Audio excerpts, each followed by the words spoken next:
हमको कुछ ऐसी बातों पर विचार करना जरूरी है कि जो वाकई हमसे भूल। इस लंबे इतिहास में, करोड़ों साल के स्वर्णिम इतिहास के बाद भी कहीं न कहीं कोई न कोई बात तो ऐसी रही कि जिसका परिणाम आज ये हमारे सामने।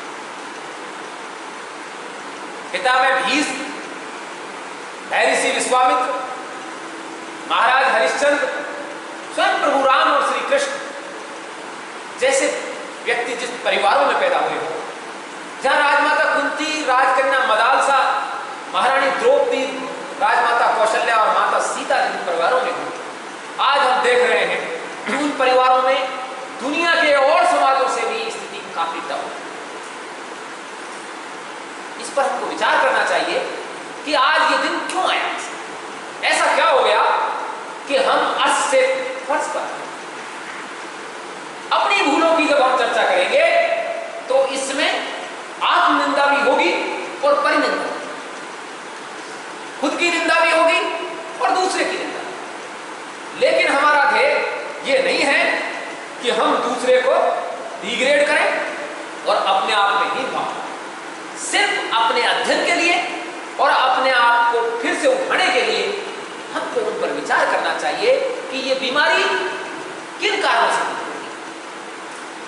जब आदमी को एलर्जी हो जाती है तो वो उस ट्रीटमेंट को लेने से पहले उसको जिन कारणों से एलर्जी है उन कारणों को पहले दूर करना। हमको ये जो पतन का रोग लगा, इस पतन के रोग को दूर करने के लिए हमें भी जरूरी है कि कहां कहां कमियां हमसे रही, ताकि भविष्य में हम जब ये कदम उठाएं या उठा रहे हैं तो उन भूलों से सावधान, उनको दोहराएं। क्योंकि यदि हम भूलों को फिर से दोहराएं तो कहानी वहां की वहीं है। कुछ कमियां हमने की, कुछ लोगों ने हमारा फायदा उठाया। ये सारी की सारी चर्चा हम हमारी भूलों के तहत, हमारी कौन कौन सी भूल है, आदरणीय देवी सिंह जी महाराज साहब ने बहुत ही सुंदर शब्दों में अपना, हमको तो पकी पकाई खीर मिली है, उन्होंने साधना करके खोजकर इन तथ्यों को सामने रखा। उन्हीं तथ्यों पर आज हम विस्तार से चर्चा करें। हमारी कौन कौन सी भूलें हैं। हमारी पहली भूल क्या है? हमारी पहली भूल है अपने आप को विधर्मी स्वीकार। हमारी पहली भूल क्या है? अपने आप को विधर्मी स्वीकार। ये नया शब्द क्या आ गया, विधर्मी? हाँ, महाभारत काल में संसार के सर्वश्रेष्ठ ज्ञानी और विद्वान लोगों का एक साथ स्वर्गलोक गमन हो गया, तो ये संसार विद्वानों और ज्ञानियों से खाली और कलयुग का प्रभाव था। महाराज परीक्षित को राजा तक्षक ने मारा और महाराज जन्मेजय जो उनके पुत्र थे, उन्होंने तक्षक के जितने भी नागवंश के थे उन सारे नागवंश के राजाओं से युद्ध किया और संसार में नागों को चुन चुन के मारना शुरू किया। आखिर वो नाग जंगलों में भाग गए। नाग मतलब सर्प नहीं, नागवंश में क्षत्रियों का एक वंश था, वो जंगलों में भाग गए। और जंगल उन दिनों कहां थे? जो आज के विकसित कहे जाने वाले पश्चिम देश हैं, इनके दूर दूर तक वो लोग चले और वहां जाके छिपे हुए। लेकिन ये युद्ध लंबा था, करीब 2-2,500 साल तक ये लगातार क्षत्रियों की कई कई पीढ़ियां इस युद्ध में काम आई। और लगातार इस युद्ध में एक बात रह गई कि हमको अध्ययन और जप तप करने का समय इतना नहीं मिल पाया जितना कि साधारण काल में मिलता। परिणाम यह हुआ कि हमारे राजनीतिक शत्रु और हमारे परंपरागत शत्रु जो हमारे चरम विकास और उत्थान से परेशान थे, उनको समय मिला और उन्होंने धर्म ग्रंथों को भ्रष्ट किया। और भोजपत्र के पत्रों के ऊपर ये जो है पहली बार लिपिबद्ध कर दिया। नहीं तो पहले कभी भी कोई भी शास्त्र लिपिबद्ध नहीं। क्षत्रियों ने कभी भी इतिहास लेखन को प्रोत्साहित नहीं किया। आज पता चलता है ना कि इतिहास लिखो, इतिहास लिखो। उस समय ये चलता था इतिहास मत लिखो। बताओ क्यों? इसलिए कि आपस में युद्ध करते समय बहुत सी ऐसी बातें हो जाती हैं जो एक दूसरे के लिए घातक होती हैं। उनको यदि कोई लेखन में कर दिया जाए तो पीढ़ी दर पीढ़ी वो दुश्मन चलता है। उस दुश्मनी को समाप्त जो भी धर्मशास्त्र के अंश थे वो लोगों के पास श्रुतियों के रूप में एक दूसरे से कह सुन के वो करते थे विचार। इसीलिए वेदों को श्रुत कहा जाता था। पहले इनको श्रुति एक दूसरे से सुनते थे। और जो डिग्रियां क्या थी, ऐसी नहीं थी कि एमए बीए बीएड कॉलेज ये कर लिया। उस समय डिग्री थी अल्पश्रुत जिसने कम सुना हो, श्रुत जिसने सुन लिया लोग, बहुश्रुत बहुत ज्यादा सुन लिया। ऐसी 3 डिग्री थी जो जैसे आजकल इंटर बीए एमए। लेकिन जब हमारे राजनीतिक शत्रुओं को किसी भी प्रकार से हमसे और कोई काम नहीं चल रहा, नागवंश नहीं और दूसरे वर्ण के लोग, तब उन्होंने भोजपत्र के ऊपर इनको लिपिबद्ध कर दिया और समस्त शास्त्रों को दूषित किया। उनका दूषित करने में यह रहा कि धर्म के नाम पर अधर्म को प्रोत्साहित कर दिया और पाप पुण्य की अवधारणा सामान्य जन के सामने रखी और सामान्य जन भ्रमित हो गया। उसको ये पता नहीं चला कि क्या पाप है क्या पुण्य। आज मैं एक छोटी सी बात आपसे पूछता हूं। आप रास्ते में जा रहे हो और वहां एक आदमी पूरी तरह से तड़प रहा है, वो पानी पानी पानी चिल्ला रहा है। आपने उसको पानी पिला दिया, ये पाप हुआ या पुण्य हुआ? पता लगा वो जो है भटकल, कल ही रात को तिहाड़ से छूट के जैसे तैसे भागा, किसी ने उसको गोली गोली मारी, उससे घायल हो गया। वो अंतिम पानी की बूंद आपने पिला दी, पी के तैयार हो गया। तैयार होकर पासपोर्ट लेके उसके साथी मिले, वो चला गया और बाद में उसने यहाँ फीसद कोहराम मचा दिया। अब क्या हुआ ये? तो भैया जी पाप और पुण्य का अपने को कतई पता नहीं चल पाया। चलेगा क्या? किसी को पानी पिलाना धर्म है कि पाप है, ये पता ही नहीं चला। क्योंकि यदि वही पानी हमने किसी राष्ट्र शत्रु को पिला दिया तो धर्म हो गया। हमने किसी आदमी को मार दिया ये सोचकर कि साहब हमने पाप कर दिया और दुखी है, और पता लगा उसको मारने में तो इनाम और था, तो पुण्य हो गया। सामान्य जन पाप और पुण्य की भाषा में नहीं समझ पाता था, इसीलिए एक निष्ठ होकर कृष्ण ने एक ही बात कही, क्या से नाम सधर्मो तुम्हें पर धर्मात् सदनुष्ठितात् सधर्मे निधनम श्रेय पर धर्म भया। तुम अपना कर्म करते जाओ, दूसरे का कर्म कैसे ही लगता है तुम्हें कोई मतलब नहीं है।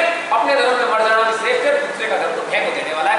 कर भाई नियतम कर्म कौनते सदोस्तम पीनते। नियत किया गया कर्म को करता रहे अर्जुन, फालतू ड्रामा में मत पड़ेगी मेरा ताऊ लग रहा है, जेठ लग रहा है, पापा लग रहा है।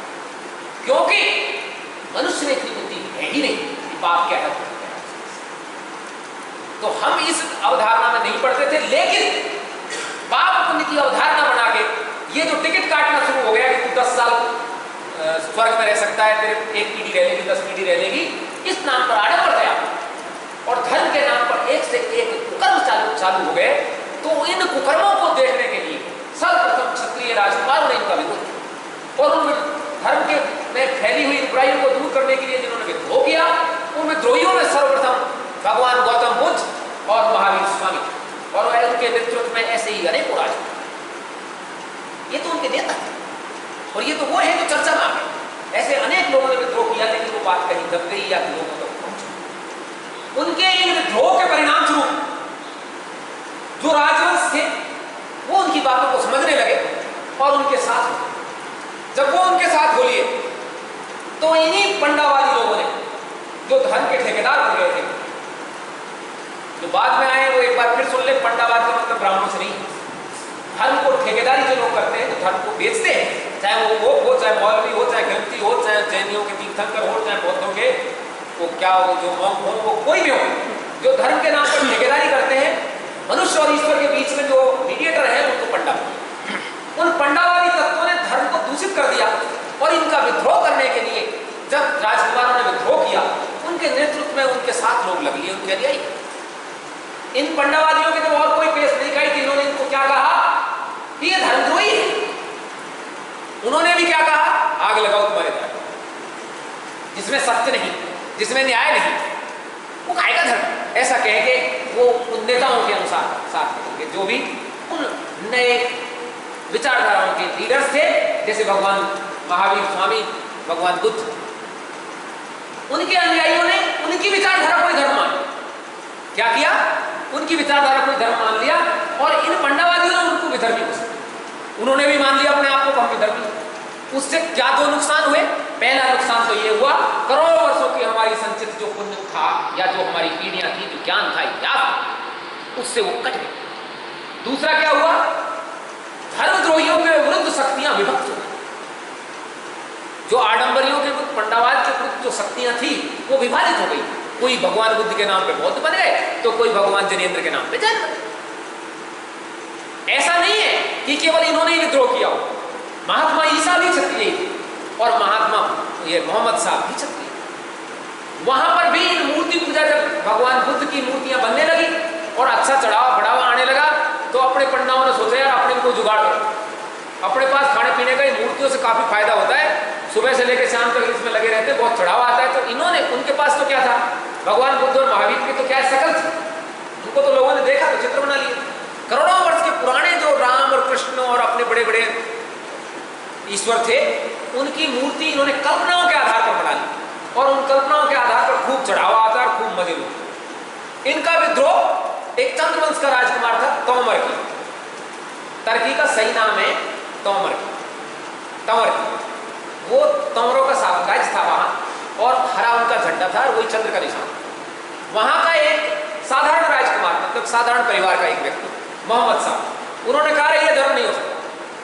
धर्म तो क्या है, 5 टाइम संध्या करना, नमाज, नम माने नमस्ता, नीचे झुक करके प्रणाम करने को क्या बोलते हैं, नमाज। नमस्ते का एक तरीके का अपभ्रंश रूप है।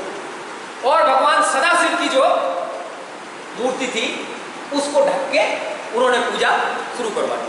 जो मक्का मदीना में जो ये जाते हैं ना, वहाँ जो वो कुछ नहीं है, भगवान शिव की शिवलिंग, और वहां पर पूजा वो ढक इसलिए दिया कि उनके साथ जो आए थे वो धर्मद्रोही बन के ही तो आए थे, तो उन्होंने सोचा इनको, वैसे भी खैर मंदिरों में मूर्तियां ढकी रहती थी पहले, ज्यादा उनका वो नहीं होता, केवल जब उनको पूजा होती है तभी जाके खोले जाते हैं।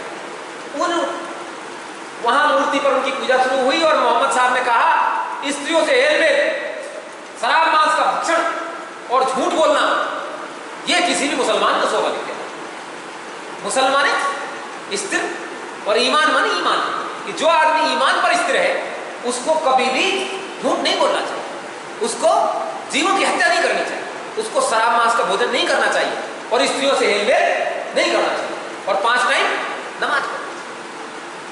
अब आज के जो मुसलमान हैं ये नमाज तो पढ़ रहे हैं, लेकिन ये बाकी चीजों को मान रहे हैं, कुछ नहीं, कोई लेना देना नहीं उनका, क्योंकि प्रारंभ में जो उनके साथ मंडली आई वो तो जैसे तैसे टाइम काटी, तो अगली मंडली आई वो तो फिर वही पंडावादी हो गया। महात्मा ईसा ने भी यही कहा, क्या कहा कि प्रभु बहुत दयालु है, वो सबके पाप माफ कर देता है, आप प्रभु के शरण में आओ। मुझे प्रभु ने संदेश दिया है कि मैं आप लोगों को यह बताऊं कि दुनिया के अंदर दया करना सबसे बड़ा धर्म। और जापान और उसके ऊपर बम गिराया, किन्होंने गिराया, ईसाइयों ने गिराया, ये दया कर। कहने का मतलब यह है, ईसाई ईसा की बात को नहीं मानते, मुसलमान मोहम्मद साहब की बात को नहीं मानते, और अपने सनातनी कृष्ण की बात को नहीं मानते, राम की बात को नहीं मानते, जैन महावीर स्वामी की बात को नहीं मानते, बुद्ध भगवान बुद्ध की बात को नहीं मानते, सिख गुरु गोविंद सिंह की बात को नहीं मानते। उन्होंने कहा था ना कि मेरा चित्र मत लगाना कभी, मुझको ईश्वर की तरह पूजना नहीं, जो हरि है वो हरि है। गुरु गोविंद सिंह साहब ने जो स्वर्ण मंदिर बनाया उसका क्या नाम है, हरमंदिर है ना, वो लोग कहीं तो हमरिंदर भी कहते हैं, उसका नाम है हरि मंदिर। उन्होंने गुरु मंदिर नहीं रखा ना उसका नाम, गुरुद्वारा नहीं रखा, और आज हम देख रहे हैं कि सभी जगह गुरुद्वारे, हरि मंदिर नहीं है, कहीं है, कहीं वन आडंबर। ये ही चीज प्रत्येक धर्म में घुस गई, और इन धर्मों को बनाने वाले हम ही थे, हम ही तो ईसा, हम ही आपके बुद्ध, हम ही महावीर स्वामी, और हम ही 10 गुरु, और हम ही मोहम्मद साहब। परिणाम यह हुआ कि हम लोगों को इन्होंने धर्मद्रोही घोषित, और एक एक व्यक्ति के नाम पर अलग अलग धर्म रखा, जो सही मायने में धर्म थे ही नहीं। वो तो विचारधारा हुई है, पंथ। मौका देखकर पंडावादियों ने सोचा कि खाने खाने का जुगाड़ तो उधर चला गया सारा के सारा, इधर क्या करोगे, तो वो तुरंत उनमें घुस गए। मौलवियों के रूप में किसमें घुस गए, मुसलमान। पोप के रूप में किसमें घुस गए, ईसाई। जैन तीर्थंकरों के रूप में किसमें घुस गए, तीर्थंकर काय को, ये तो वो हैं साधु। जैन साधुओं के रूप में किसमें घुस गए, जैनियों। और बुद्ध मॉन्क जो होते हैं वो घुस गए। ऐसे ही अपने तो ठीक है शुरू से। अब हमको एक बात देखनी है, हम बाहर नहीं निकलेंगे, हम कोई नया धर्म नहीं बनाएंगे, इसी धर्म में रहेंगे और जो गलती करेगा उसको दरवाजा खोलो उसको निकले। ये अपने आप को विधर्मी अब हम नहीं, हमसे बड़ा कोई सनातनी है, कोई सनातनी हमसे बड़ा, हमसे बड़ा कोई भी, चाहे नाम हिंदू भी रखें, हिंदू नहीं, हम सीधी संतान है राम की और कृष्ण है या नहीं? यदि हम सीधी संतान हैं तो हम किसी ठेकेदार को क्यों माने? इस भूल को हमें दूर करना पड़ेगा, अपने आप को विधर्मी अब नहीं माने। दूसरी भूल क्या थी हमारी? संस्कृत भाषा की ज्ञान का। क्या थी? संस्कृत भाषा की ज्ञान। सारी की सारी चीज धर्म ग्रंथ जो है किसमें है? संस्कृत। अच्छा, संस्कृत का भी वही नाम है, संस्कृत, शुद्ध परिष्कृत कोई चीज। संस्कृत का शुद्धि नहीं है। संस्कृत बोल के देखिए आप, वो ऐसे गाड़ी से नहीं लगेगी तू क्या कर रहे हो, मैं काहे करूँ, ये कुछ नहीं मिलेगा उसमें। बहुत ही सुंदर भाषा के अंदर बातचीत है। अपने आप में सबसे सुंदर भाषा यदि कोई कहेंगे वो संस्कृत। सभी भाषाओं से शुद्ध करके जो चीज निकली हुई है, देववाणी उसको कहते हैं, वो क्या है? संस्कृत। सारा ज्ञान तो संस्कृत भाषा में, और ठाकर साहब तो संस्कृत आती है। और सीखने कहाँ जाते हैं? उन्हीं पंडाल। वो काहे भी सिखाएगा आपको? वो बिल्कुल नहीं सिखाएगा। क्यों नहीं सिखाएगा? क्योंकि उसकी चोरी पकड़ी जाएगी। तो आपको संस्कृत भाषा के ज्ञान का अभाव भी हमारी दूसरी भूल है। संस्कृत भाषा में लिखा हुआ है, सारे ग्रंथ और शास्त्र, उन सब में एक एक चीज लिखी, और संस्कृत भाषा का जिनको ज्ञान हो वो व्यक्ति एक शब्द में से पूरा अर्थ निकाले। जैसे इन्होंने लिख दिया कि महाराज विचित्रवीर्य मर गए युद्ध में और उनकी रानियां गर्भहीन थी, तब माता सत्यवती भीष्म के पास गई, अरे बेटा कोई इलाज क्या करें, तू जिस वंश की रक्षा के लिए ब्रह्मचारी है वो वंश आज समाप्त होने जा रहा है। तो भीष्म ने कहा कि माता मैं तो ब्रह्मचारी, मतलब जैसे उसने सत्यवती ने ये आके कहा और तू रख ले। सोच देखो, क्योंकि ये जोड़ताड़ कब करिए? अब जब कोई किसी को रखने लग गया। उस समय तो ये बात नहीं थी। उस समय तो अपनी पत्नी के अलावा सब माताएं ही थी, या पुत्री थी या बहन थी। भीष्म ने कहा कि साहब ठीक है, मैं मेरे से ना काम चलेगा, मैं तो ब्रह्मचारी हूँ, वेद व्यास जी को लाता हूँ, आपका ही बेटा है वो। और वो आए साहब को सबको ब्रह्मचारी। ये क्यों हुआ हमसे भूल? क्योंकि हमको संस्कृत, यदि हमको संस्कृत आती और हम पढ़ते तो उस जय ग्रंथ में एक बात लिखी हुई थी। दो बेटे थे शांतनु के सत्यवती से, एक का नाम था चित्रांगद और दूसरे का नाम था चित्रकेतु। फिर हम ये पढ़ते कि चित्रकेतु विचित्रवीर्य कैसे हो गए? अचानक प्रसंग आता है कि चित्रांगद मर जाता है गंधर्व के हाथ, उसका नाम भी चित्रांगद था, और माता सत्यवती कहती है, हे पुत्र भीष्म, आज चित्रांगद मर गया, कल को विचित्रवीर्य भी किसी युद्ध में, ये चित्रकेतु भी किसी युद्ध में मारा जा सकता है, क्योंकि युद्ध तो क्षत्रिय को होते रहते। ऐसा ना हो कि जिस कुल की रक्षा के लिए तूने ब्रह्मचारी रहा है वो कुल समाप्त हो जाए और महाराज शांतनु का वो कुल ही आगे ना चले। तू कोई उपाय कर, और तू कर सकता है क्योंकि मुझे तुझ पर विश्वास है। भीष्म ने कहा, हाँ माता, मैं ये काम करके देखता हूं, मेरे एक मित्र हैं। भीष्म कहता है मेरे एक सखा है, और पंडा जी ने क्या लिखा है कि तुम्हारा पुत्र है, 12 साल से पैदा हुआ है, मतलब सत्यवती का नाजायज पुत्र बताया इन्होंने तो। जबकि वहां भीष्म कहता है कि मेरा एक सखा है जो माता आपको भी माता बोलता है। देखो, वो कहता है वो आपको भी माता बोलता है, उसका इन्होंने उत्तर क्या कर दिया कि नहीं आप भी उसकी माता है, जबकि वो कह रहे हैं कि वो आपको भी माता बोलता है। जैसे मान लीजिए आज हम किसी अपने मित्र गोविंद जी के साथ जाते हैं, इनकी माता जी को हम भी माता जी बोलते हैं, तो ये बात कहेंगे ना अपनी माता जी से कि वो आपको भी माता जी बोलते हैं। इसका मतलब ये थोड़ी होगा कि साहब हम इनकी माता जी से पैदा होते। वही चीज हुआ कि वेद व्यास जी के बारे में, जिनका नाम कृष्ण द्वैपायन भगवान अपांतरतमा था, भीष्म बोले कि वो आपको भी माता बोलता है। उसको लेकर उसके पास है, वहां गए और उसको बोला, अपनी समस्या बताई कि भाई ये बात है, क्या हो सकता है? उन्होंने कहा इसका हो सकता है, मैं भी शोध कर रहा हूं कि बिना आदमी के जीवित रहे बगैर भी उसके बच्चे बाद में भी पैदा हो जाए, ऐसी में कोई नहीं। तुम अपने भाई को लेके, जब तक शादी नहीं हुई थी चित्रकेतु की, उसको लेके आए, उन्होंने अपनी वेदशाला में, ये वेदशाला है, वेदव्यास जी के नाम से ही पढ़िए, वेद नाम से, वेदशाला के अंदर ऐसा टेम्परेचर कम कर रखा था नीचे, जमीन के नीचे, कि जहां शुक्राणुओं को सुरक्षित रखा जा सके। और चित्रकेतु के शुक्राणुओं को उसने सुरक्षित रखने में जब वो सफल हो गया, तब उसने भीष्म से कहा, भीष्म तुम्हारा अनुज तो विचित्र वीर्य है, तुम्हारा अनुज तो विचित्र वीर्य है। क्या होता है विचित्र वीर्य? विचित्र प्रकार के वीर्यवान व्यक्ति को विचित्र वीर्य कहते हैं। और उस दिन से ये उपाधि चित्रकेतु के लग गई, और चित्रकेतु कोई नहीं, फिर जैसे देवव्रत नहीं कहते ना भीष्म को, भीष्म कहते हैं, इसी तरीके से उनका नाम उस दिन से विचित्र वीर्य। यदि हम संस्कृत जानते तो विचित्र वीर्य का अर्थ भी जानते ना। यदि हम संस्कृत जानते तो ये चीज जान जाते, फिर नीचे को गर्दन करके सप्ताह के टाइम पे क्यों बैठे रहते कि शायद हम तो वर्ण से करेंगे। तब हम बोल सकते थे कि हम विचित्र वीर्य के बेटे हैं और विचित्र वीर्य के शुक्राणु हम समझ रखेंगे।